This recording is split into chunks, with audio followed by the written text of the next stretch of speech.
Welcome back to ಅಬೈಸ್ kitchen. Friends, Ekadashi ಅಂತ ಅಂದರೆ ನೆನಪಾಗದೆ ಟೊಮಟ ಅಲ್ವಾ? ಎಲ್ಲರೂ ಎರಡೆರಡು ಥರ ಮಾಡ್ತಾರೆ, ಎರಡೆರಡು ಟೈಪಲ್ಲಿ ಮಾಡ್ತಾರೆ. ಅಕ್ಕಿ ಟೊಮಟ ಹಾಗೆ ಕಡಲೆ ಟೊಮಟ. ಇವತ್ತು ನಾನು ಮಾಡ್ತಾ ಇರೋದು ಕಡಲೆ ಟೊಮಟ. ಬನ್ನಿ ಮಾಡೋದು ಹೇಗೆ ಅಂತ ತೋರಿಸ್ಕೊಂಡು. ಬಾಣಲಿ ಬಿಸಿಗಿಟ್ಟಿದ್ದೀನಿ ಫ್ರೆಂಡ್ಸ್. ಈಗ ಒಂದು 1/4 kg ಆಗೋಷ್ಟು ಕಡಲೆ ಬೀಜನ ಹಾಕ್ಕೊಳ್ತಾ ಇದ್ದೀನಿ. ನೀಟಾಗಿ ಶಾಲೋ ಫ್ರೈ ಮಾಡ್ಕೊಬೇಕು.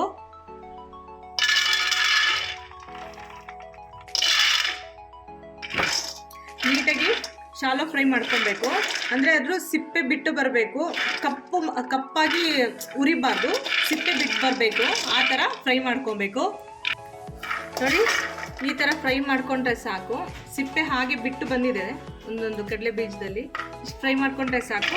ಇದು ಕಂಪ್ಲೀಟಾಗಿ ತಣ್ಣಗಾಗಬೇಕು. ಪೂರ್ತಿ ತಣ್ಣಗಾದ್ಮೇಲೆ ಇದನ್ನು ಕಡಲೆ ಬೀಜ ಕಂಪ್ಲೀಟಾಗಿ ತಣ್ಣಗಾಗೋದ್ರೊಳಗೆ ಬೆಲ್ಲಕ್ಕೆ ಪಾಕ ಮಾಡ್ಕೋಬೇಕು. ಹಾಗಾಗಿ ಒಂದು ಪಾತ್ರೆ ಇಟ್ಬಿಟ್ಟು ನೀರು ಹಾಕ್ತಾ ಇದ್ದೀನಿ.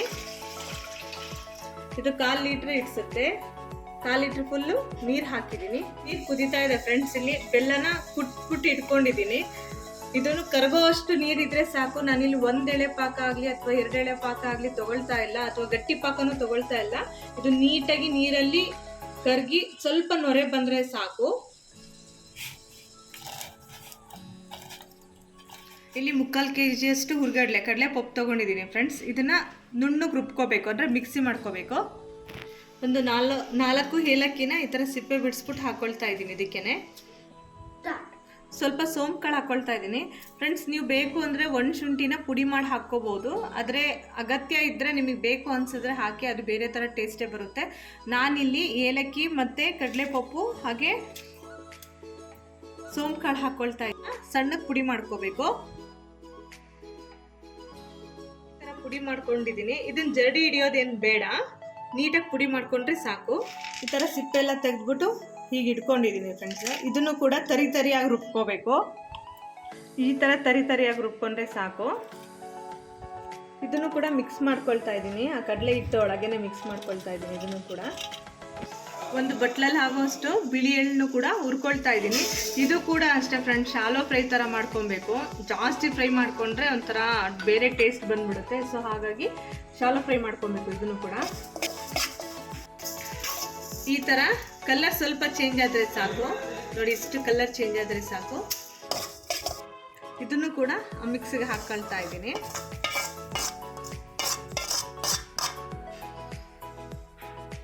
ಕೊಬ್ಬರಿನ ಈ ಥರ ತುರ್ದ್ಬಿಟ್ಟು ಇಟ್ಕೊಂಡಿದ್ದೀನಿ ಫ್ರೆಂಡ್ಸ್. ಇದನ್ನು ಕೂಡ ಇದಕ್ಕೆ ಹಾಕೊಳ್ತಾ ಇದ್ದೀನಿ. ನೀಟಾಗಿ ಮಿಕ್ಸ್ ಮಾಡ್ಕೊಳ್ಳೋಣ ಒಂದ್ಸತಿ.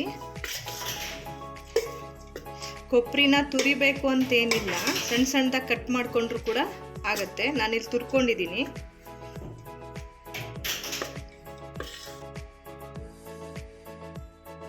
ಬೆಲ್ಲ ಪಾಕನ ಈ ಥರ ಸೋಸ್ಬಿಟ್ಟು ಇಟ್ಕೊಂಡಿದ್ದೀನಿ ಫ್ರೆಂಡ್ಸ್. ನೋಡಿ ಎಷ್ಟು ಕಸ ಸಿಕ್ಕಿದೆ ಅಂತ.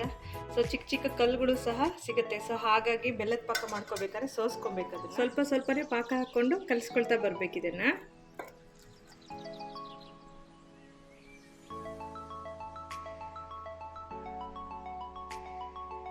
ನೀಟಾಗಿ ತಗೊಂಡು ಉಂಡೆ ಕಟ್ಕೋಬೇಕೀಗೆ ಟೈಟಾಗಿ.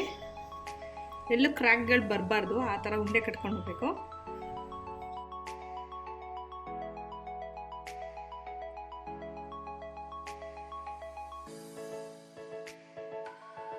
ನೋಡಿದ್ರಲ್ಲ ಫ್ರೆಂಡ್ಸ್, ಟೊಮಟನ ಯಾವ ರೀತಿ ಮಾಡಿದೆ ಅಂತ. ತುಂಬ ಈಸಿಯಾಗಿ ತುಂಬ ಟೇಸ್ಟಿಯಾಗಿರುತ್ತೆ. ಎಲ್ಲರೂ ಮನೆಯಲ್ಲಿ ಒಂದ್ಸತಿ ಟ್ರೈ ಮಾಡಿ. ಈ ವಿಡಿಯೋ ನಿಮಗೆ ಇಷ್ಟವಾದಲ್ಲಿ please like, share, comment and subscribe ಮಾಡೋದನ್ನು ದಯವಿಟ್ಟು ಮರಿಬೇಡಿ. ವಿಡಿಯೋ ನೋಡಿದ್ದಕ್ಕಾಗಿ ಧನ್ಯವಾದಗಳು.